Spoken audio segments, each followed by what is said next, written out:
Quem são os ímpios?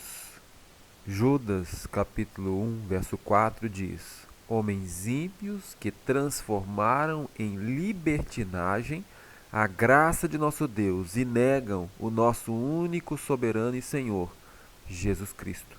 Os ímpios, eles negam ao Senhor, negam a Jesus, porque eles transformam a graça em libertinagem. E o que é a libertinagem? É justamente eles tomam a palavra liberdade e dizem que os pecados que eles praticam é simplesmente decorrido da liberdade. E dizem que isso é graça. Mas a Bíblia diz claramente que esses homens são ímpios. Aqueles que praticam o pecado como se não houvesse nenhum problema. Esses são ímpios. Caim era ímpio. Gênesis capítulo 4, versos 6 a 8 diz: Disse o Senhor a Caim: Se procederes mal, eis que o pecado jaz à porta. O seu desejo será contra ti, mas a ti, Caim, cumpre dominá-lo. Estando Abel e Caim no campo, se levantou Caim contra Abel, seu irmão, e o matou. Caim era ímpio. Ele não queria seguir a vontade de Deus de forma alguma, ele queria fazer o seu próprio desejo. As ordens do Senhor ele não queria cumprir, apesar de terem sido claras. E ele ainda desenvolveu uma grande inveja porque Abel recebeu a aprovação do Senhor. E assim são os ímpios, assim como Caim fez. Nadab e Abiú eram ímpios. Levítico 10, 10, versículo 2 e de 8 a 10 diz: Saiu fogo de diante do Senhor e os consumiu. Falou o Senhor a Arão: Vinho ou bebida forte, tu e teus filhos não bebereis, quando entrardes na tenda da congregação, para que não morrais, para fazeres diferença entre o santo e o profano.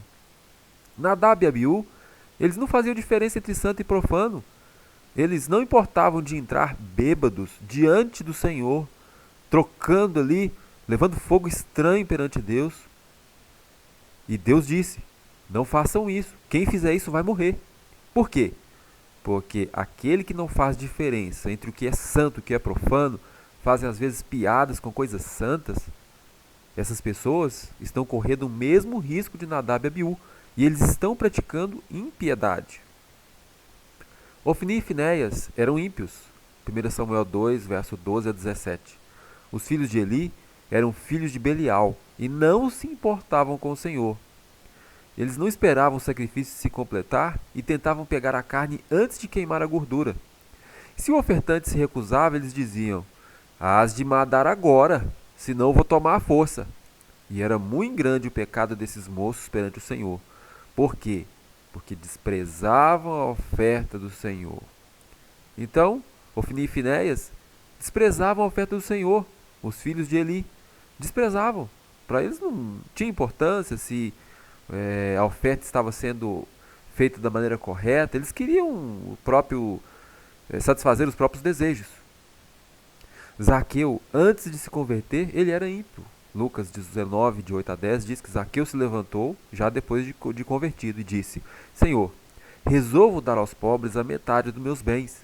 E, se em alguma coisa tenho defraudado alguém, restituo 4 vezes mais. Aí Jesus lhe disse: Hoje houve salvação nessa casa, porque o Filho do Homem veio buscar e salvar o perdido.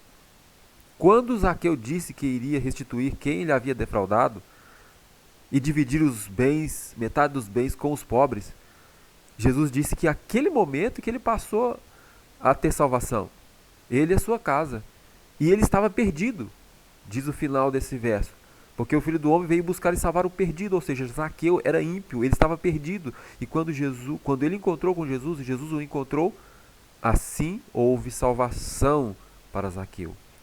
A mulher adúltera também era ímpia. João, capítulo 8, verso 3 diz: Os escribas e fariseus trouxeram à sua presença uma mulher surpreendida em adultério. 1 Coríntios 6, verso 9 e 10 diz que os injustos não herdarão o reino de Deus.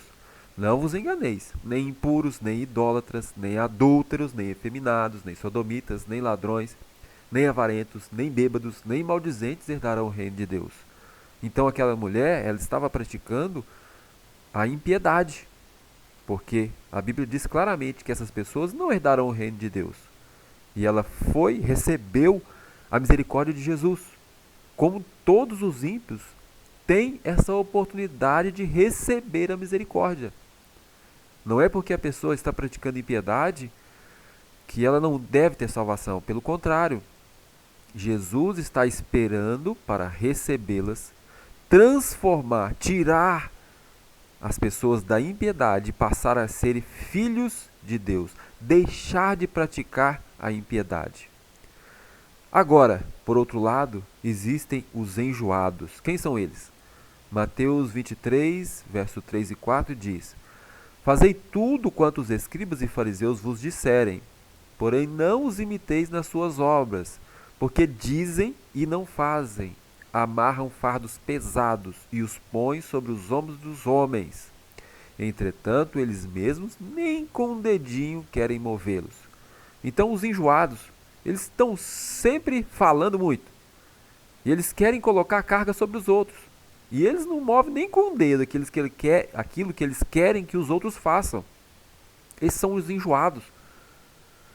Os enjoados, eles não são capazes de cuidar da própria vida, mas eles estão atentos aos pecados dos outros. Eles sabem tudo dos pecados das pessoas que estão ao seu redor, mas não conseguem enxergar que eles, na própria vida, estão cheios de pecados.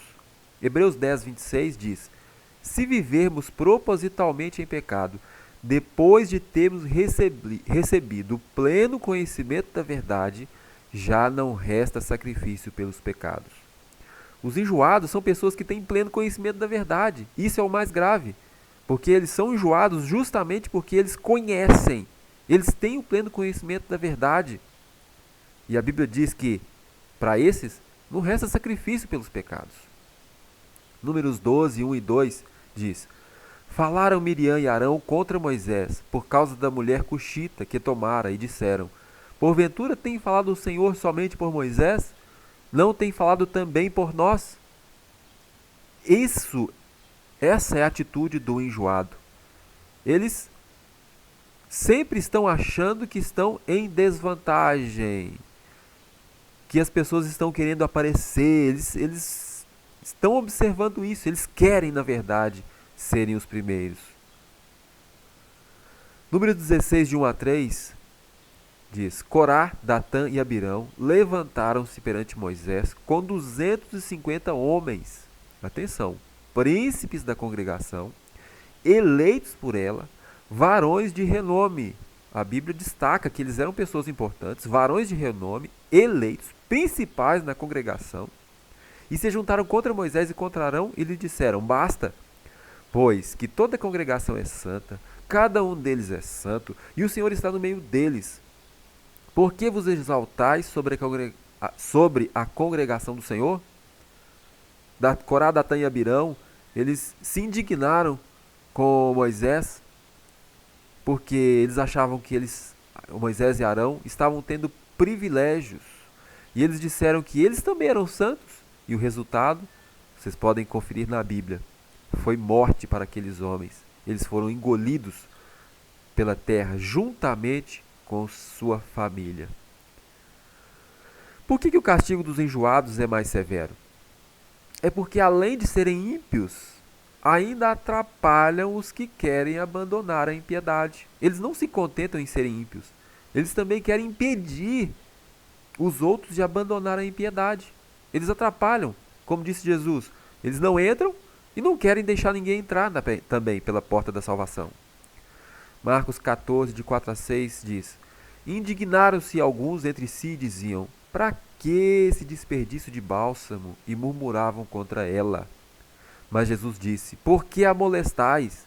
Os enjoados, eles estão sempre indignados com alguma coisa, inclusive quando são boas ações. Lucas 19, verso 7 diz: Todos os que viram isto murmuravam, dizendo que Jesus se hospedara com o homem pecador. Esse homem era Zaqueu. Os enjoados, eles estão sempre murmurando, eles estão sempre insatisfeitos com alguma coisa, mesmo quando essas ações são ações de salvação. Lucas 18, verso 11 diz: O fariseu orava de si para si mesmo: Ó Deus, graças te dou, porque não sou como os demais homens, roubadores, injustos e adúlteros, nem ainda como este publicano.